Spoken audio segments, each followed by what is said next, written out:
Très bien, écoutez, il est 14h15, donc l'après-midi s'ouvre sur une première table ronde. IA et risques climatiques, mieux prédire pour mieux adapter notre économie à un climat qui change. La table ronde sera suivie du sujet décarbonation dans les transports, également d'un sujet maritime, donc restez toute l'après-midi si vous le pouvez. Je vais inviter Thomas Cotinet, directeur de l'Ecolab, qui sera l'animateur de cette table ronde, Servan Gueben-Venière, CEO de Kairos, Étienne Grasse, Global Chief AI Officer de Capgemini Invent, Aldric Zappilini, Chief Data and AI Officer du groupe Crédit Agricole, et enfin Nicolas Trift, qui est directeur de la stratégie chez Météo France. Une séquence de 45 minutes, et si nous avons un peu de temps à la fin, il y aura quelques questions de la salle. Je te laisse la place, Thomas. Oui, merci, merci Florent. Bonjour à toutes et tous. C'est un vrai plaisir de vous retrouver de nouveau cette année pour le Meetup Green Tech. Sachez que vous êtes plus de 3700 inscrits, c'est plus que de 1000 par rapport à l'an dernier, donc c'est très très chouette de réunir un écosystème aussi dynamique. Et donc oui, on vous propose de démarrer cette demi-journée par ce sujet de l'intelligence artificielle et des risques climatiques. Comment mieux prédire pour mieux adapter notre économie à un climat qui change? Ça nous fait un beau programme. Alors, les risques ont changé d'échelle. Si on compare la décennie des années 80 avec la décennie 2020, on est par exemple passé d'un coût de 1,5 milliard d'euros par an dans la décennie 80 à déjà 6 milliards par an, en euros constants, comparables. Voilà, donc ça situe un peu l'ampleur du défi, l'ampleur du sujet. Cette année, la France a publié le Plan national d'adaptation au changement climatique, le PNAC, c'est son petit nom, avec la trajectoire qui va avec. Je vous épargne l'acronyme, mais c'est la TRAC. Voilà. Et dans ce cadre-là, une cible qui regarde la réalité en face, un plus 3 degrés au niveau mondial, un plus 4 degrés au niveau français. Et face à ces défis-là, l'intelligence artificielle offre des nouveaux outils dont nous ne disposions pas il y a 5 ou 10 ans, qui permettent de mieux anticiper, de mieux gérer les crises, d'avoir une ambition plus forte en matière de résilience des territoires.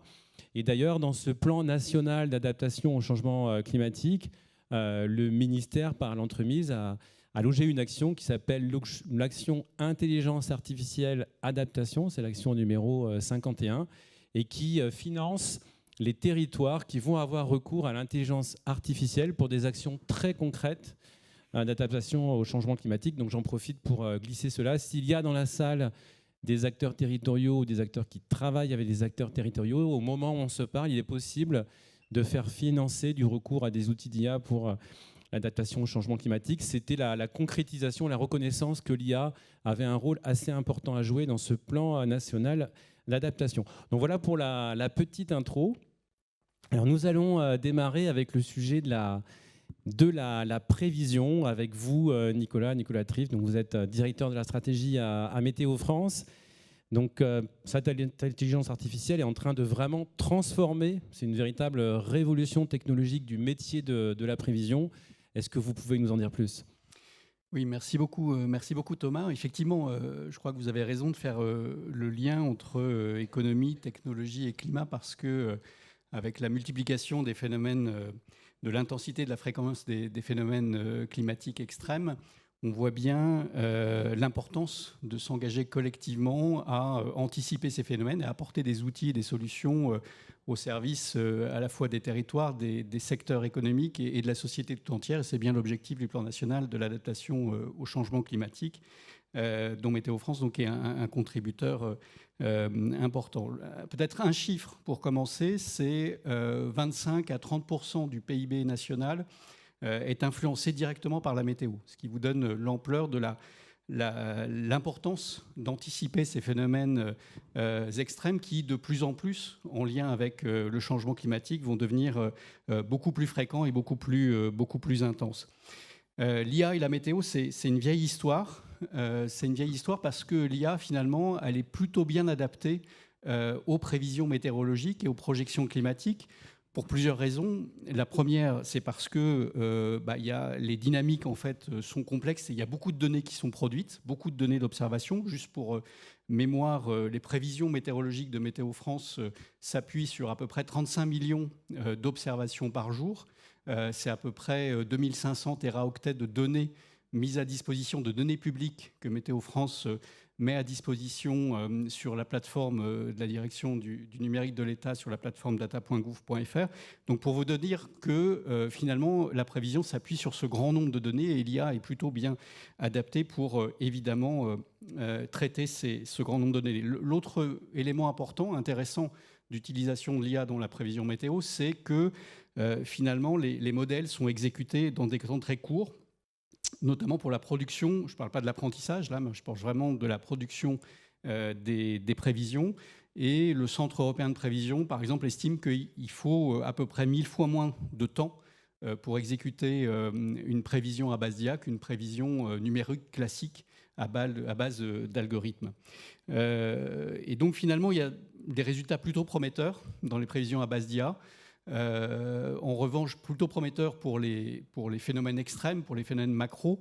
En revanche, il y a encore besoin beaucoup de recherche et Météo France, notamment, s'appuie beaucoup sur ses équipes de recherche pour développer et améliorer les modèles à base d'IA.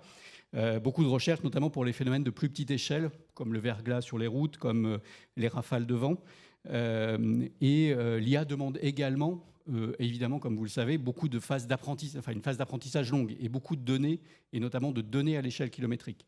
Donc tout ça pour dire que l'IA, effectivement, est prometteur en matière de prévision, mais encore avec beaucoup de besoins de recherche et prometteur aux différentes échelles géographiques et aux différentes échelles de temps, de la prévision immédiate, de la prévision saisonnière jusqu'à la projection climatique. Et enfin, pour vous dire également que, je vous le disais, l'IA et la météo, c'est une vieille histoire parce que cette histoire elle a commencé dans les années 90 où Météo France faisait, pour ses prévisions, déjà utiliser l'IA. On appelait ça de l'adaptation statistique, c'est-à-dire en fait, pour améliorer les modèles, eh bien, on fait des adaptations statistiques en sortie de modèle à partir des observations, ce qui permet d'améliorer substantiellement la qualité des prévisions. Et puis tout s'est accéléré à partir de 2023. Vous connaissez tous les grands modèles de prévision mondiaux, les modèles aussi développés par le Centre européen de prévision et les modèles aussi développés par Météo France, qui a mis en place le premier démonstrateur français de prévision météorologique à fine échelle, c'est-à-dire qu'une prévision météorologique à l'échelle du kilomètre 3. Donc pour les prévisions, ça se fait très bien à base d'IA. Pour les projections climatiques aussi, puisque on a mis en place en 2024 le premier émulateur de modèles climatiques régional à une échelle à une maille un peu plus grosse d'une dizaine de kilomètres que la prévision météorologique. Donc voilà, et en fait tout ça finalement ne se fait pas tout seul. On ne travaille pas uniquement dans notre coin. Tout ça se fait surtout à l'échelle européenne. À l'échelle européenne parce que, je le disais, beaucoup de données d'observation et notamment beaucoup de données satellitaires qui nécessitent des moyens importants pour lancer des satellites, beaucoup de collaboration pour développer des modèles. Et ces collaborations se font en particulier à l'échelle européenne au niveau du Centre européen de prévision avec l'ensemble des services météo nationaux.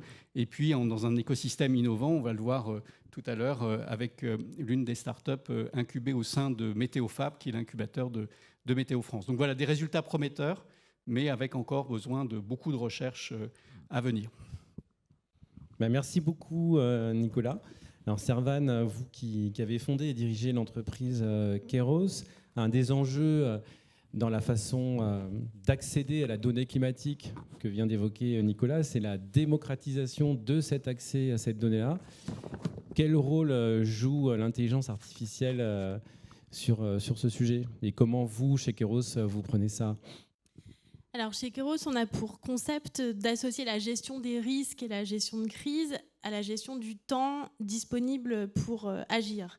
Autrement dit, là où on va démocratiser l'accès aux données météo marines, c'est qu'on va les traduire on va traduire ces données brutes de prévision, donc de canicule, de crues, de submersion marine, de tempêtes, en conséquence sur les territoires et en conséquence sur les activités des entreprises, de telle sorte qu'on va accompagner la prise de décision, notamment en situation de crise.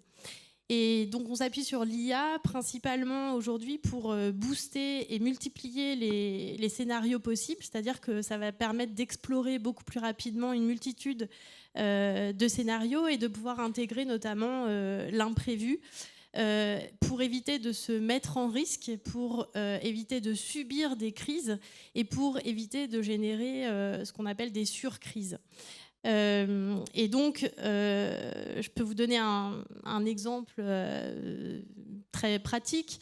Quand vous avez, par exemple, une station d'épuration, une usine de traitement d'eau potable, l'idée, évidemment, c'est important de savoir, par exemple, jusqu'où l'eau peut monter en cas de crue. Mais ce qui va être intéressant, c'est derrière de comprendre les effets, les conséquences en termes pratiques de cette montée des eaux, par exemple, et de comprendre quels sont les effets de pollution potentielle ou de rupture d'alimentation en eau potable. Et donc, l'idée, c'est d'avoir un panorama compréhensible des risques auxquels on fait face, des choix qui s'offrent à nous et des conséquences à court, moyen et long terme de ces choix. Donc, en résumé, on se sert de l'IA pour assister, mais la décision, surtout en gestion de crise, doit rester humaine. Merci Servane. Donc après ces deux points de vue sur la prévision et la façon de le démocratiser et de faire de l'aide à la décision, Aldric et Étienne, tous les deux, vous avez des responsabilités importantes. Vous avez en charge l'IA dans 2 entreprises qui sont des très grandes entreprises françaises avec une surface internationale pour chacun d'entre vous. Donc comment passer la prévision quand on va sur le terrain de la quantification et du rôle que joue l'intelligence artificielle dans la façon de quantifier, de mesurer l'impact des risques sur vos modèles économiques, sur la relation que vous avez avec vos clients, votre écosystème. Comment est-ce que cela a été intégré? Est-ce que ça constitue déjà une opportunité pour vous et pour vos modèles économiques? On va commencer par vous, Aldric. Oui, bonjour. Effectivement, il y a quelques notions qui ont été abordées, mais il y avait déjà un point important si on revient quelques années en arrière. C'est que je ne suis pas certain que tout le monde avait compris que quel que soit le scénario du GIEC, en fait, il allait falloir s'adapter. Et donc le constat qu'on a tiré il y a quelques années, c'est de se dire qu'il faut qu'on essaie de rendre un peu plus tangible finalement ces impacts liés au dérèglement climatique. Parce que si on communique dessus de manière beaucoup trop globale, typiquement changement en Europe du Sud à horizon 30 ans, ça ne parle pas à grand monde. Et donc on a d'abord fait un travail qui était au moins autant d'attaques qu'IA et même modélisation traditionnelle et quantitative. C'est de se dire si on raisonne finalement, alors déjà à l'échelle du banquet, est-ce qu'on peut qualifier ce à quoi on a affaire? Donc typiquement prendre un scénario du GIEC et dire je le descends à l'échelle locale de la commune, je regarde sur l'ensemble des communes comment elles vont être impactées par exemple sur les rendements agricoles.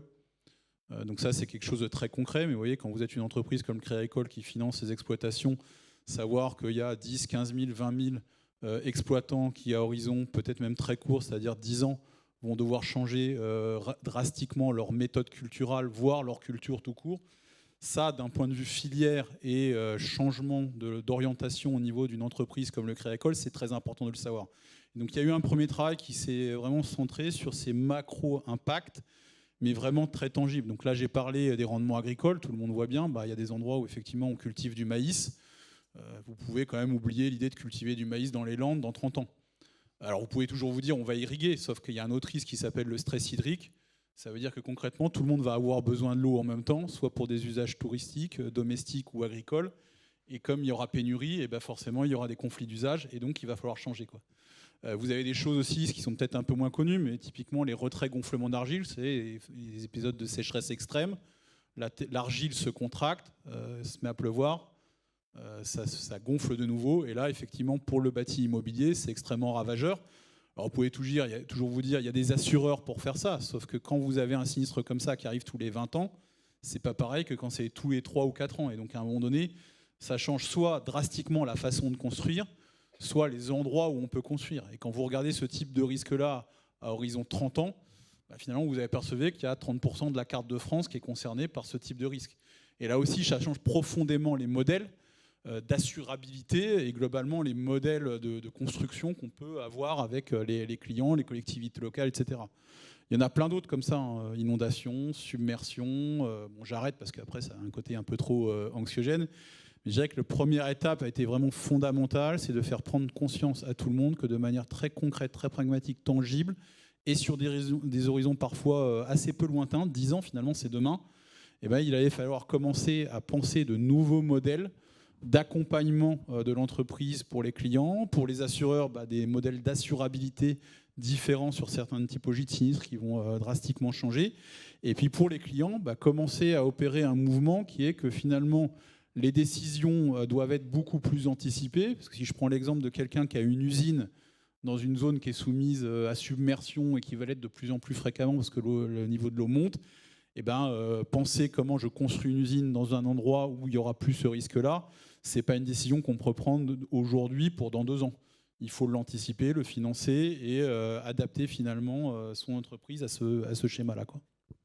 Ok, donc une IA qui permet de concevoir des nouveaux modèles d'assurabilité face à ces risques vertigineux et qui permet aussi de mieux anticiper. Étienne, à la fois votre propre entreprise et puis ce panel assez incroyable que vous avez de clients dans différents secteurs, comment vous intégrez ce sujet dans votre stratégie ? Alors, je partage beaucoup de choses que Aldric a dit. Je vais essayer de l'éclairer. Il y a 3 dimensions un peu dans l'échange. Il y a une dimension technique, c'est-à-dire quelles sont les grandes familles de modèles d'IA qu'il faut utiliser. Il y a une dimension simulation, système que tu as beaucoup souligné.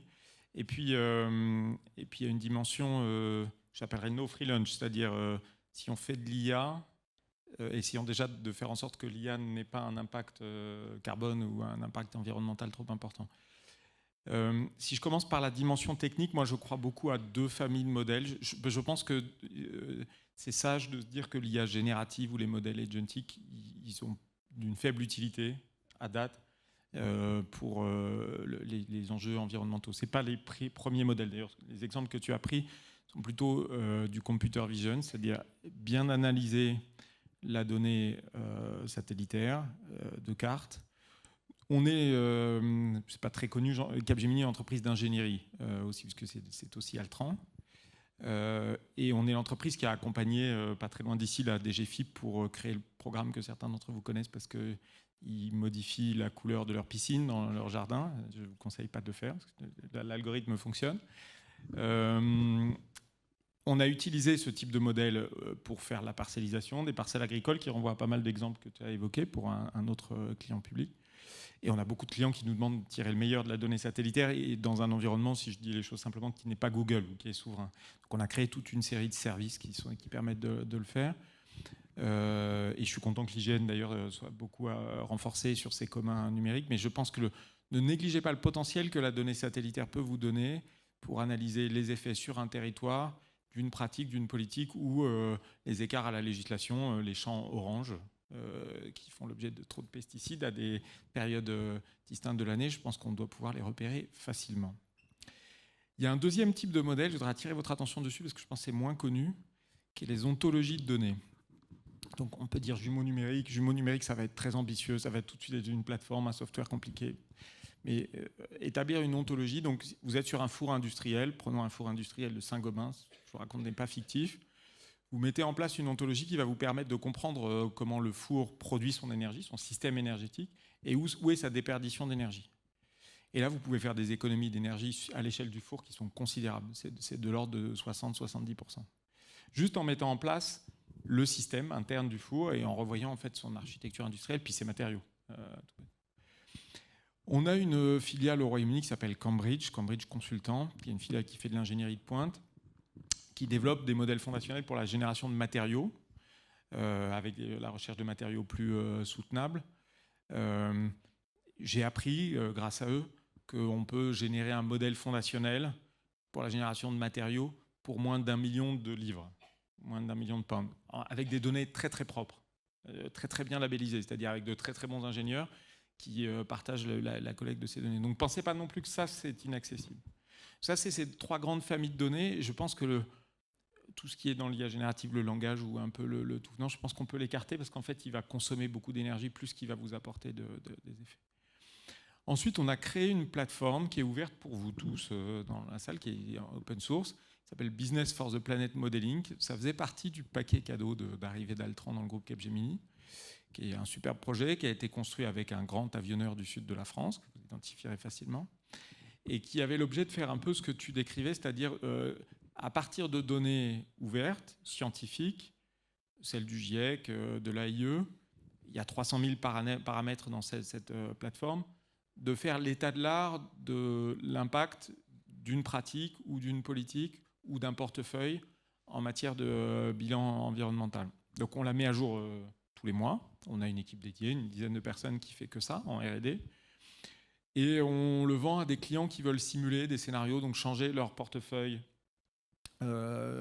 d'actifs pour aller vers un portefeuille d'actifs qui soit moins exposé au réchauffement climatique, ou des clients, comme c'était le cas de ceux qui ont inventé ce projet avec nous, qui souhaitent changer leur supply chain et la dérisquer d'un point de vue climatique ou la rendre plus favorable d'un point de vue climatique. Aussi avoir pardon, le mot anglais me vient, une accountability, une prise de responsabilité plus forte sur leur bilan climatique. Et puis dernier point, mais j'y reviendrai, quand on fait un algorithme, on le passe à la moulinette d'un stress test ou d'un test, on calcule son bilan carbone, ça fait partie de nos règles de gestion. Vous trouverez sur GitHub le modèle open source qu'on a développé et qu'on utilise. Il y en a plein d'autres. Le nôtre est le meilleur parce que je crois en mon entreprise. Mais je pense que ça fait partie des pratiques aussi indispensables. C'est le bilan, mine de rien, environnemental d'un algorithme, y compris un algorithme qui a pour volonté d'améliorer l'efficacité énergétique d'une solution, n'est pas toujours positif. Donc je pense que c'est important de le vérifier à chaque fois qu'on utilise un algorithme. Voilà. Bah, merci Étienne de rappeler cela. C'est un sujet très important que pousse le ministère, que celui de l'intelligence artificielle frugale.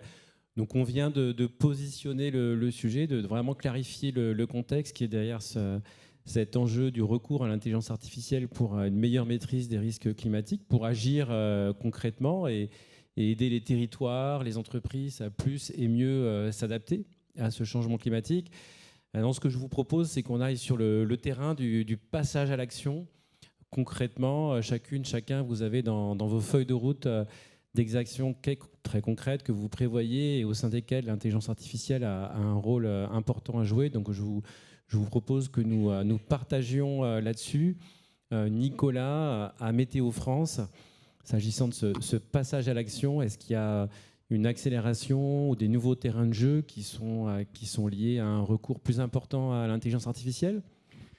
Alors oui, effectivement, enfin, pour toutes les raisons qu'on a évoquées là et des attentes en matière d'adaptation, notamment au changement climatique, pour répondre à ces besoins-là, il faut beaucoup de recherche, mais il faut beaucoup aussi de solutions tournées vers des solutions concrètes pour les territoires, les acteurs économiques, pour la société dans son ensemble. Et pour ça, on a créé ce qu'on appelle alors pas très innovant, mais un LabIA, un laboratoire IA, qui a plusieurs caractéristiques, et en particulier de s'appuyer sur des équipes pluridisciplinaires, c'est-à-dire à la fois d'avoir des experts de la météo et du climat, mais aussi des développeurs informatiques, des data scientists, qui a aussi cette orientation vraiment tournée solution. Et je vais en donner deux exemples juste après. Dans le cadre d'un dialogue entre les équipes de Météo France, les équipes internes aussi, parce que beaucoup de ces produits servent aussi à améliorer les prévisions, et pour des usagers, pour les clients de Météo France, qui peuvent être effectivement des acteurs économiques, parfois on a les mêmes clients, ou des collectivités. Et donc tout ça, voilà, qui permet en fait de créer cet écosystème et de tourner vraiment vers des solutions concrètes. Et j'en donne deux exemples. Le premier, c'est on a développé un modèle à base d'IA pour prévoir le brouillard. Le brouillard, c'est extrêmement difficile en météorologie à prévoir, pour prévoir le brouillard en Seine, dans la vallée de la Seine, et permettre d'améliorer les opérations portuaires et maritimes.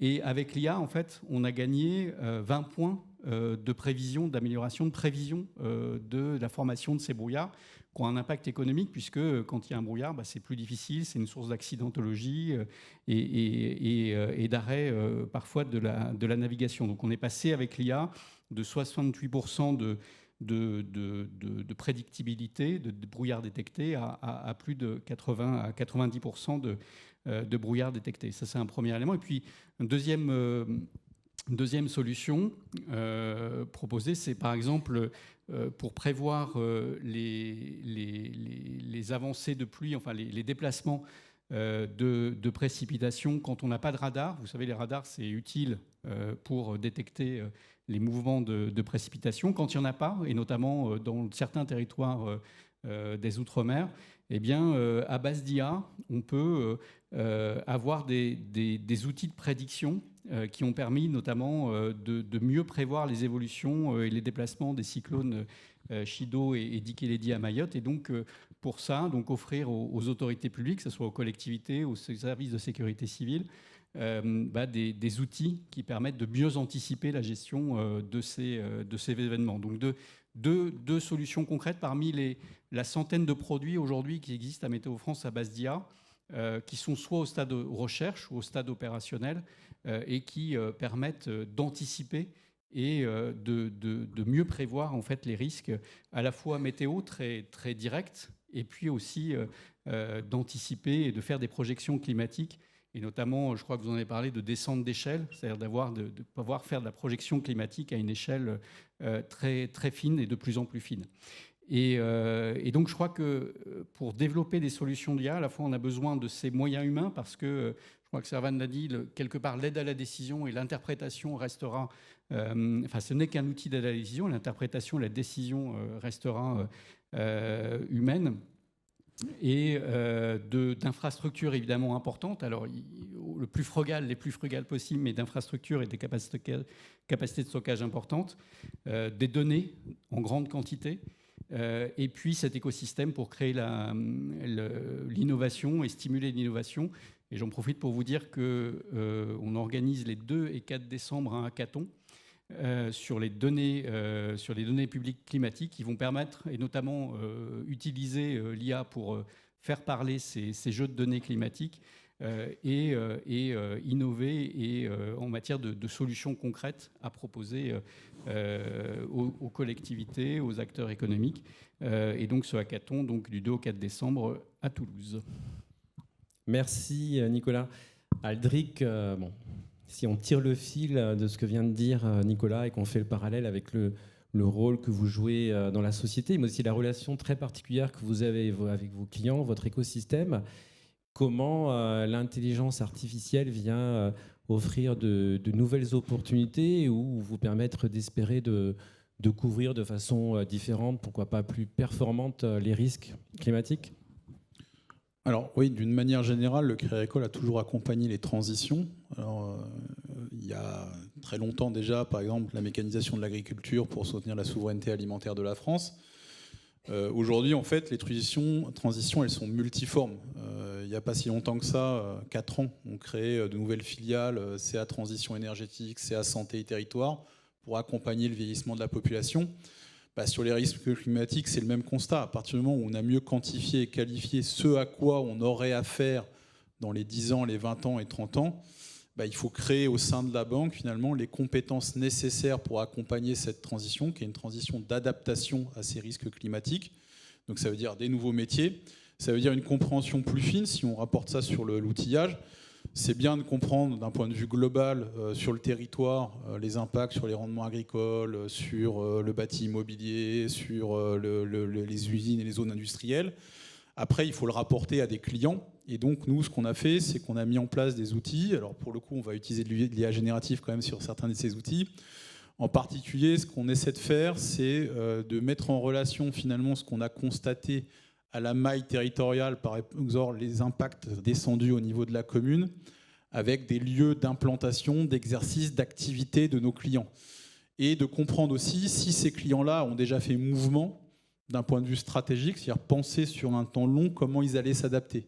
Donc pour faire ça, en fait, on analyse par exemple des rapports de durabilité des clients pour mieux comprendre leur stratégie ESG et ce qu'ils ont prévu sur des horizons de temps compatibles avec l'adaptation.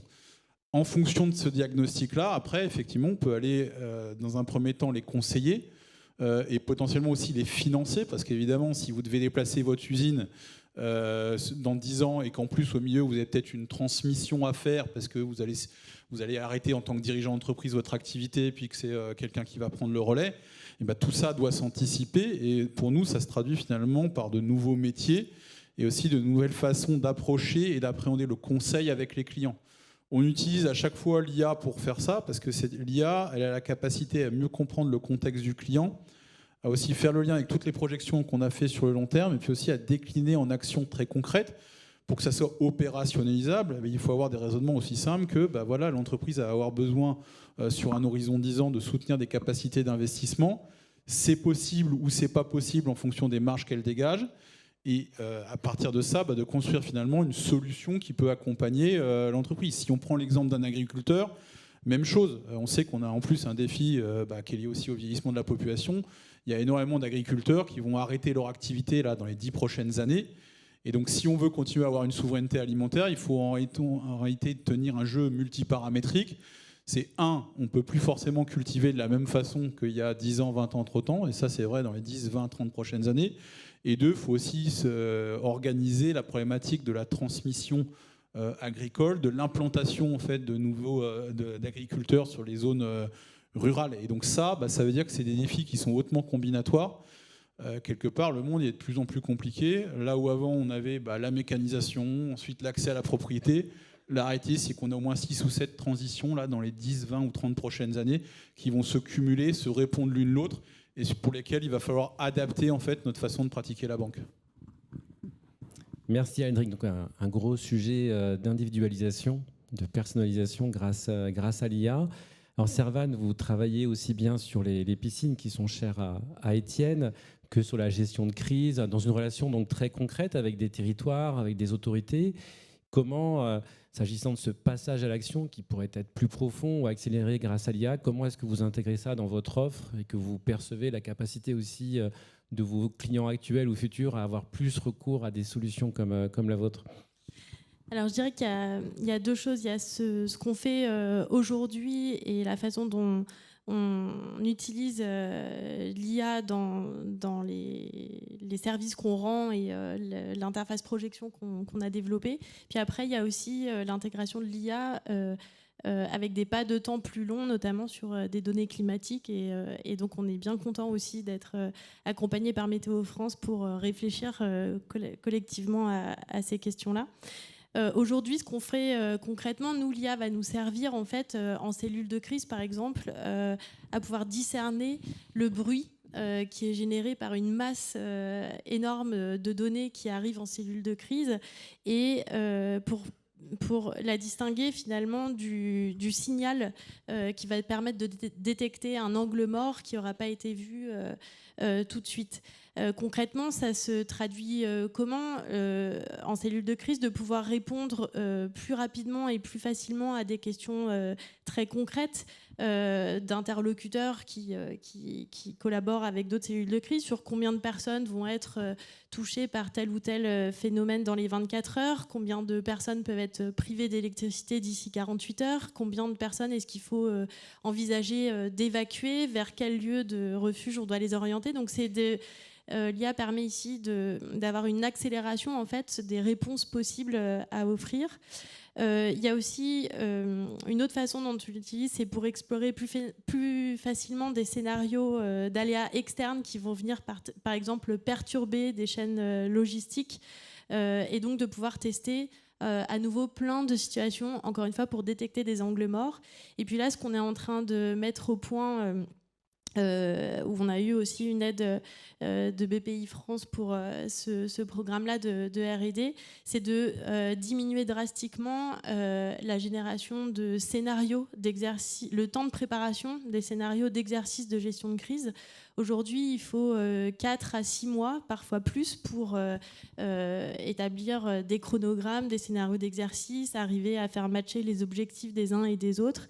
Et donc la conséquence de ça, c'est qu'on s'entraîne beaucoup moins, alors même qu'on est dans un contexte où on devrait s'entraîner de plus en plus et de mieux en mieux. Donc en fait, l'IA nous permet ici de diminuer ce temps de préparation et d'offrir une base de travail, une base de réflexion collaborative pour construire un exercice de gestion de crise beaucoup plus rapidement, c'est-à-dire en quelques minutes, quelques heures, d'avoir cette base de travail-là. Voilà, donc de la décision quasiment en temps réel grâce à l'IA. Alors Étienne, vous avez intégré vos métiers historiques d'entreprise du numérique avec des métiers d'ingénierie. Je pense que vous êtes bourré d'experts qui sont capables d'avoir plein d'idées dans la façon de recourir à l'IA. Mais si cette façon d'y recourir a un impact environnemental qui efface les gains, comment fait-on? Comment est-ce que vous intégrez cette potentielle contradiction? Vous faites partie des entreprises qui sont très exposées à cet enjeu de la balance entre les gains et les coûts de l'intelligence artificielle pour vous-même et peut-être aussi pour les conseils que vous vendez à vos clients. Oui, c'est un bon point. Ta question au départ, c'était où agir ou comment agir. En fait, moi, je pourrais vous raconter 10 partenariats mécénat qu'on réalise avec plein d'acteurs très connus d'ailleurs. Et je pense que ça vous intéresserait, mais vous direz, il est en train d'habiller la mariée. La vérité, c'est que quand on regarde ce que le groupe Capgemini peut faire sur le développement durable, l'impact carbone de l'économie et le réchauffement climatique, on vient assez vite à un problème qui est celui de l'explosion du bilan carbone des algorithmes ou de l'IA d'une façon générale. Et au début, on s'y est confronté de façon pragmatique, c'est-à-dire qu'on s'est rendu compte que les modèles d'IA génératifs arrivant, les coûts d'inférence étaient beaucoup plus élevés pour nos clients. Et puis on a commencé à se dire, mais est-ce que ces coûts correspondent exactement au bilan énergétique ou est-ce que finalement les acteurs qui vendent de l'inférence ne les subventionnent pas un peu? Donc est-ce que le coût énergétique n'est pas bien supérieur? Et puis on a vu l'IA dite agentic arriver, donc celle qui encapsule plein de modèles d'IA consécutifs. Un vrai modèle d'IA agentic, je ne sais pas si vous êtes familier de ces terminologies, c'est 7 ou 8 IA génératifs qu'on sollicite de point à point. Et là on s'est dit, il y a quand même un problème, c'est-à-dire on s'est vérifié que d'un point de vue économique, faire un outil de gestion des requêtes ou de gestion, on dit claims management, de gestion des demandes des clients, on sait le faire. On sait le faire d'une façon économiquement efficiente à date, mais on se rend compte qu'on doit consommer énormément d'énergie pour faire ça. Donc quand le sommet de Paris est arrivé, on s'est dit on va étudier. Donc on a fait la première étude, je pense, de simulation de l'impact carbone des IA génératives. Donc ça implique de faire deux choses. Ça implique, de bien mesurer le cycle de vie d'une IA depuis, j'allais dire, la génération d'électricité qui va être dans le data center, qui va être liée à l'inférence, le water cooling, donc en fait tout ce qui permet de refroidir ce data center, le cycle des matériaux, des minéraux qui intègrent ce data center, donc on l'a fait en scope 3 pour dire les choses simplement. Et puis ça implique de simuler le portefeuille d'activités d'IA de nos clients. Donc on s'est dit, là on a une donnée unique parce que nous on sait ce que nos clients font entre l'IA, j'allais dire Gold Old Fashioned AI, la vieille IA simple, l'IA générative et les modèles d'agents. Alors qu'est-ce que cette étude? Cette étude elle est ouverte, elle a été présentée au sommet de Paris. Je vous raconterai comment elle a été présentée, mais elle est totalement accessible et je suis ravi que des scientifiques sérieux aussi les challenger et on se rend compte qu'on arrive au même résultat. Donc mes chiffres sont les chiffres en fait qui sont ceux de la science à date. Les modèles d'IA agentic, ils ont un bilan énergétique 2600 fois supérieur à un modèle d'IA d'ancienne génération. Ils consomment 2600 fois plus d'énergie au 31 décembre de l'année dernière. Je ne peux pas vous dire ce que c'est aujourd'hui. Ils sont énormément optimisés depuis 6 mois. Au 31 décembre de l'année dernière, ça faisait 2600 fois. Si on considère une déformation du portefeuille d'IA de nos clients en disant aujourd'hui nos clients ils font 7% de leur modèle d'IA, c'est de l'IA agentic, avec du software qui embarque plusieurs modèles d'IA, et qu'on se stabilise autour d'un chiffre qui va être 15-20%, ce qui est notre conviction, ça veut dire que le bilan carbone de l'IA dans l'humanité, la poids de l'IA pèse dans le bilan carbone de l'humanité, c'est 7,5%. 2% aujourd'hui, 2,5, 2 à 3. Vous pouvez avoir plein de débats sur est-ce qu'on est à 2, est-ce qu'on est à 3, à 7,5% d'ici 2030. D'accord ? Donc là, normalement, j'ai jeté un froid dans cette salle et je suis content de l'avoir fait, ou un chaud. Ça veut dire que la première chose qu'on doit, c'est une forme d'interpellation, c'est-à-dire que je vous dis les choses assez simplement, quand vous utilisez un modèle d'IA génératif, c'est comme si vous lanciez un grille-pain Vous pouvez le dire de plein de façons différentes. C'est à 10% près, c'est ça. C'est-à-dire vous faites griller un toast quand vous faites un prompt sur ChatGPT en ligne. Ça parle à mes enfants, vous pouvez essayer. Une autre façon de le dire, c'est il faut évidemment changer de bout en bout la filière, c'est-à-dire les semi-conducteurs, les puces, donc les puces NVIDIA H100, elles consomment 15 kW à date. Les puces de nouvelle génération, celles qui arrivent en 2027, elles sont programmées pour 600 kW. Je pense que le modèle de transformation de l'IA tel qu'il se déploie, il n'est pas soutenable d'un point de vue environnemental. Donc il y a un enjeu sur les puces, il y a un enjeu sur les techniques de refroidissement des data centers, et puis il y a un enjeu sur les pratiques de consommation. Donc nous, on est très adhérents. J'ai mis beaucoup de temps à convaincre mon entreprise à pousser là-dessus, parce que c'est mon PDG qui l'a débloqué, il l'a présenté au sommet de Paris, au modèle de standard de marché. C'est-à-dire, on pense qu'il faut créer une traçabilité. Quand on utilise un modèle d'IA, on doit savoir quel est le volume de carbone qu'on a consommé en utilisant ce modèle d'IA. Et on veut le pousser très fortement. On travaille avec l'École normale supérieure. On a créé un observatoire avec l'École normale supérieure, ou plus exactement, on soutient l'École normale supérieure dans un observatoire sur ce sujet. Et je voudrais en tirer un point. Il y a un théorème qui est commun au monde de l'IA et au monde du carbone, qui s'appelle No Free Lunch théorème. Donc, si vous êtes des gens du carbone, vous connaissez le No Free Lunch théorème. Si vous êtes des gens de l'IA dans la salle, vous connaissez le No Free Lunch théorème. C'est pas le même. No Free Lunch théorème dans le monde de l'IA, c'est faites l'IA la plus sobre possible, parce que plus vous allez avoir de données, plus vous allez commencer à créer un modèle d'IA qui est trop complexe à manier. No Free Lunch théorème dans le domaine du carbone, c'est-à-dire quand on n'a pas mis un prix sur une activité humaine, à la fin, on risque d'avoir une augmentation de son poids du carbone. Ces deux No Free Lunch théorème, ils ont un petit lien. Mais je voudrais insister un peu là-dessus. Dans le domaine de l'IA générative, on a créé les conditions pour l'instant d'un No Free Lunch théorème, et on doit rapidement revenir vers autre chose. On doit pricer, mettre un prix sur l'impact carbone de l'IA, et ce n'est pas juste le prix de l'électricité. En France, ça ne peut pas être juste le prix de l'électricité, parce qu'il est trop subventionné pour ça. Ok, ben merci à tous les quatre. Je pense que vous avez toutes les clés pour poser des questions. Il y a les différentes facettes. On voit à la fois les solutions, mais aussi les potentiels problèmes. Est-ce qu'il y a des questions dans la salle sur ce sujet? N'hésitez pas. Donc il y a un monsieur là-bas. Merci.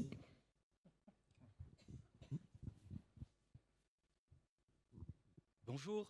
Je vous écoutais parce que justement, on travaille dans la création d'un modèle d'intelligence artificielle qui serait écologique. Et une des problématiques, c'est comment rendre ça standardisé sans passer par un free user. Parce que c'est le vrai problème en fait de l'IA. Google subventionne, Microsoft subventionne et en fait offre l'IA de manière gratuite. Et c'est ça qui crée le plus gros coût en réalité aujourd'hui.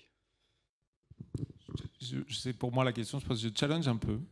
D'abord, je pensais comme vous il y a 2 mois. Il y a un bon article que j'ai relayé, vous trouverez, c'est des papiers dans la presse, dans les Échos, et puis vous trouverez sur mon LinkedIn les chiffres, parce que ça va vous intéresser, sur le prix réel de l'inférence. Parce que c'est votre question, hein. Pardon d'être un peu technique, mais combien ça coûte un prompt sur ChatGPT, selon que je sois chez Microsoft, chez Google ou chez un néocloud ou un acteur qui va me donner accès à du GPT pas cher. Le prix réel de revient, c'est 2,6 € par kilowattheure. Le prix facturé par les hyperscalers, c'est 4. Le prix des néoclouds, c'est 0,4. Ça veut dire que le marché à date, les vrais free users, c'est plutôt les acteurs qui essaient de pénétrer le marché. D'accord ? Donc, je vous dirais, n'allez surtout pas chez ces nouveaux acteurs qui émergent, qui vous vendent des fermes de GPU sans hyperscaler.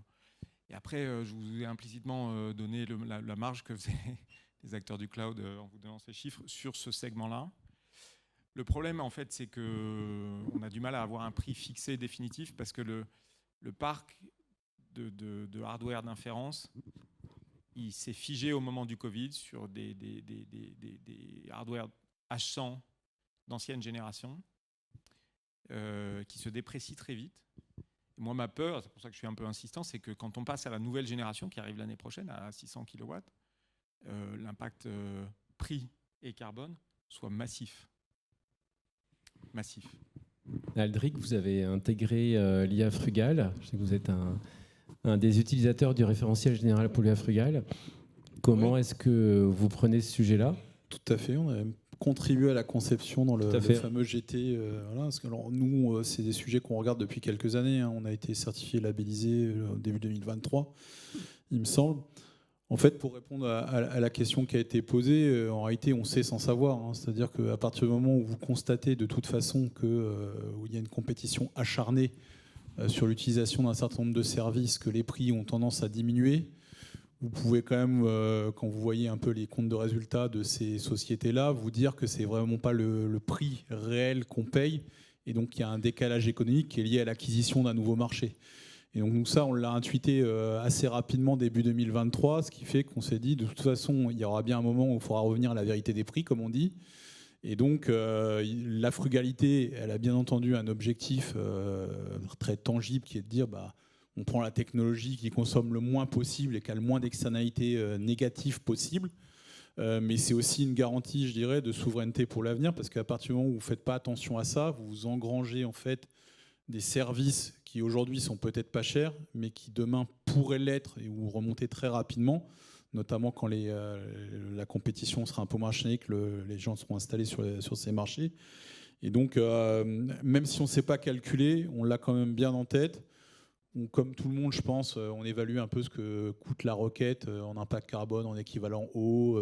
Je crois même qu'on a mis les terres rares, parce qu'il y a un sujet quand même encore plus court terme qui est les terres rares. Je ne sais pas si vous avez vu notamment les moratoires là, que sont en train de mettre en place les Chinois sur ces terres rares.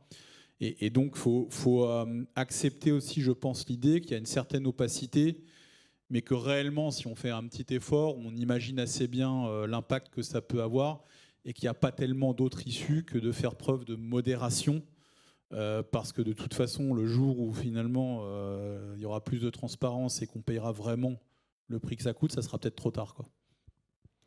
Merci. Je crois qu'on a le temps pour une dernière question. Oui, merci. Vous venez de parler des terres rares. Il y a l'aspect matériel. On a beaucoup parlé de l'énergie, mais il y a l'aspect matériel et surtout l'obsolescence qui arrive. On passe au edge notamment. Est-ce que, je ne sais pas si c'est Capgemini, est-ce que dans votre approche de la frugalité, comment vous prenez en compte ces aspects matériels et l'obsolescence aussi? Alors peut-être je sais que Nicolas, vous faites des gros investissements. Excuse-moi Aldric, il y a... En fait, alors comme tout le monde, si on revient en 2023, quand il y a eu cet essor des IA génératives, à l'époque, il y avait effectivement les hyperscalers et puis des éditeurs comme OpenAI. On a assez tôt formulé l'idée que de toute façon, ce modèle-là, il fallait expérimenter dedans, mais qu'il n'était pas sur la durée soutenable. Et donc, il fallait organiser les choses, quitte à ce que ça coûte plus cher pour nous, de façon à avoir de la réversibilité et à ne pas dépendre d'un éditeur, d'un modèle. Ça, je le mets de côté. La dimension matérielle, en fait, en France, il faut savoir qu'on a une spécificité, c'est qu'il y a encore quelques entreprises qui ont des grosses capacités de cloud interne. Ce que j'appelle le cloud interne, c'est celui qui n'est pas fourni par une entreprise dont c'est le métier exclusif. Il se trouve que les banques ont cette capacité-là, et on est quasiment le seul pays en Europe où il y a des banques qui gardent des capacités, ce qu'on appelle les data centers internes. Interne, ça veut dire installer, gérer les locaux, opérer par nos équipes. Et donc notre stratégie, en fait, elle formule l'idée suivante, c'est que finalement, on va avoir une stratégie d'hybridation. C'est d'abord sur nos clouds internes, ce qui impose aussi une forme d'acceptation de ne pas être toujours à la pointe de l'état de l'art de ce qui sort en matière d'algorithmes ou d'équipements ou d'outillage, pour les rentabiliser. Et c'est seulement si jamais on a besoin de capacités additionnelles qu'on va sortir pour aller vers d'autres capacités cloud. Et rien que le fait de faire ça, vous basculez en fait sur un cycle qui équivaut à rentabiliser, à saturer vos capacités propres, ce qui est beaucoup plus vertueux que d'aller systématiquement, dès que vous avez un besoin, aller chercher des capacités additionnelles, quoi. Ok, Nicolas, vous qui êtes un acteur public qui investissez massivement dans ces infrastructures. Oui, effectivement, je crois que la question qu'on se pose là, c'est aussi la question de la souveraineté, c'est-à-dire la capacité en fait à opérer en propre, à la fois les modèles évidemment, mais aussi l'infrastructure qui va avec de stockage ou l'infrastructure de calcul. Côté Météo France, effectivement, on est en train de renouveler en fait les supercalculateurs et donc finalement d'internaliser aussi avec l'aide évidemment de l'État nos capacités de calcul, parce que Météo France opère aussi pour des services régaliens, pour des services de l'armée, de la sécurité civile, et donc c'est aussi notre capacité à continuer à opérer des modèles qui sont certes construits au niveau, établis au niveau européen, notamment en lien avec d'autres services météo européens, mais aussi opérés et en capacité de les utiliser en propre sur nos machines. Et donc c'est la question aussi de l'open source. Je crois que c'est aussi un élément déterminant. Et donc de pouvoir continuer à, finalement, y compris avec cette nouvelle technologie de l'IA, de l'opérer de manière souveraine et sécurisée. Donc d'internaliser aussi, quand on est un opérateur public qui exerce des missions régaliennes, cette infrastructure, et notamment cette infrastructure de calcul. Ouais, si je peux rajouter, opérateur public ou opérateur d'importance vitale, parce qu'en fait, il y a le lien avec les souverainetés. Alors, on évite de parler de souveraineté, mais on parle surtout de dépendance technologique de notre côté. Il faut savoir qu'effectivement, quand vous êtes sur vos propres data centers, c'est pas tout à fait pareil. Par exemple, si une société américaine décide de plus travailler avec vous, vous n'êtes pas mort tout de suite. Si vous êtes sur un service cloud opéré par une société américaine et que pour une raison ou une autre, le robinet s'arrête, pour le coup, vous êtes mort tout de suite, quoi. Et donc ça, il faut quand même bien l'avoir en tête. C'est aussi pour ça que les stratégies se forgent sur des bases de résilience future. Et donc, avec un compromis qui consiste à dire, certes, on sera peut-être moins rapide que des clouders publics, mais par contre, le jour où il y a vraiment quelque chose de grave qui se passe, on a une capacité à survivre qui est bien supérieure, quoi. Merci. On termine avec un thème qui traverse un grand nombre de ces conférences. Je crois qu'on peut vous applaudir tous les quatre. Merci.